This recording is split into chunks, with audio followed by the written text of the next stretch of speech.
શહેરમાં કાયદાના રક્ષક જ ભક્ષક બન્યા હોય તેવી એક ચોંકાવનારી ઘટના સામે આવી છે. સુરતના સચિન જેઆઈડીસી વિસ્તારમાં 13 વર્ષની સગીર બાળકીને લાલચ અને ધમકી આપીને પોતાની હવસનો શિકાર બનાવનાર વકીલ પ્રણય રાજ રણવીરની સચિન જેઆઈડીસી પોલીસે ગણતરીના કલાકોમાં ધરપકડ કરી જેલના સળિયા પાછળ ધકેલી દીધો છે. પોલીસના જણાવ્યા અનુસાર આરોપી વકીલે 13 વર્ષની માસૂમ બાળકીને ઘરકામની નોકરી આપવાની લાલચ આપી હતી. એટલું જ નહીં, બાળકીના પરિવારના એક અગાઉના કેસમાં નુકસાન પહોંચાડવાની ધમકી આપીને તે સગીરાને પોતાના ઘરે લઈ ગયો હતો અને ત્યાં તેની ઉપર દુષ્કર્મ આચર્યું હતું. આ ગંભીર મામલે બાળકીના પિતાએ હિંમત દાખવી પોલીસનો સંપર્ક કર્યો હતો. પિતાની ફરિયાદના આધારે 13મી જુલાઈ 2026ના રોજ સચિન જીઆઈડીસી પોલીસ મથકમાં ભારતીય ન્યાય સંહિતા અને પોક્સો એક્ટની વિવિધ ગંભીર કલમો હેઠળ ગુનો દાખલ કરવામાં આવ્યો હતો. આ ઘટનાની ગંભીરતાને જોતા સુરત પોલીસ કમિશનર અને ઉચ્ચ અધિકારીઓના માર્ગદર્શન હેઠળ સચિન જીઆઈડીસી પોલીસ એક્શનમાં આવી હતી. પીઆઈ કે એ ગોહિલ, પીઆઈ કે એ ચૌહાણ, પીએસઆઈ એચઆર પટેલ અને સર્વેલન્સ સ્ટાફની ટીમે સંયુક્ત ઓપરેશન હાથ ધર્યું હતું. પોલીસે હ્યુમન સોર્સિસ અને ટેકનિકલ ટીમો સક્રિય કરી ગણતરીના કલાકોમાં જ આરોપી વકીલ પ્રણયરાજ ગોવિંદભાઈ રણવીરને ઝડપી પાડ્યો હતો.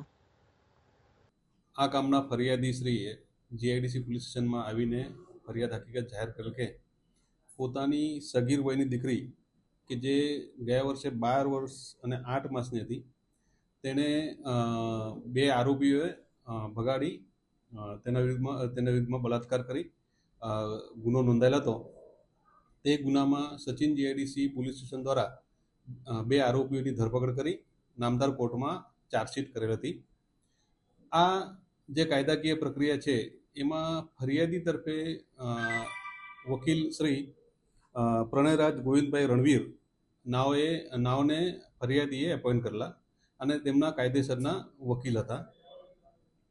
આ વકીલે ગઈકાલે એટલે 12 તારીખે ફરિયાદી ઉપર ફોન કરેલો અને જણાવેલું કે તમારી જે સગીર વયની દીકરી છે એને મારું ઘરકામ કરવા માટે નોકરીએ રાખવાનું છે.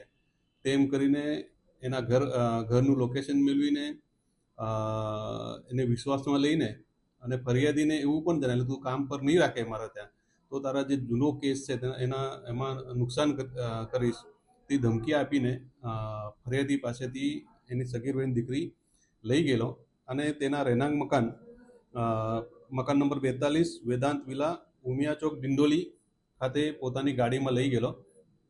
ત્યાં આગળ આ સગીર વયની દીકરી ઉપર બળજબરીથી બળાત્કાર કરી તેનો વિડીયો ઉતારી બળાત્કાર બાબતની ફરિયાદ આપતા સચિન જીઆઈડીસી પોલીસ સ્ટેશને તથા તમામ સુપરવાઇઝર ઓફિસરે મામલાની ગંભીરતા જોઈ તાત્કાલિક ગુનો રજીસ્ટર કરેલો